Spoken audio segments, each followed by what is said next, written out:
এক বোতল পানি দেখো স্টেজে, পানি পান করার দরকার তোমারও আমারও পিপাসা নিবারণের জন্য, কিন্তু ইবাদত বানাইয়া পানি পান কর, সওয়াবও হবে, পিপাসাও মিটবে। কেমনে? কষ্টের কিছু না। তুমি কেমনে পান করো?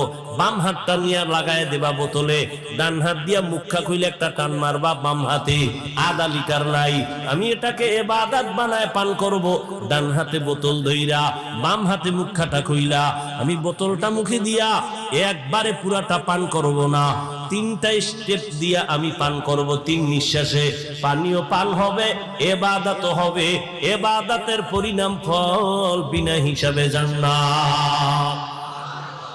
জুতা তুমিও পরো, আমিও জুতা পরি, ইবাদত বানায় জুতা পরো। কেমনে? কষ্টের কিছু না।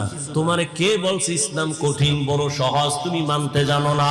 জুতাটা পরতে গিয়া ডান পাও ডান জুতায় আগে ঢুকাও।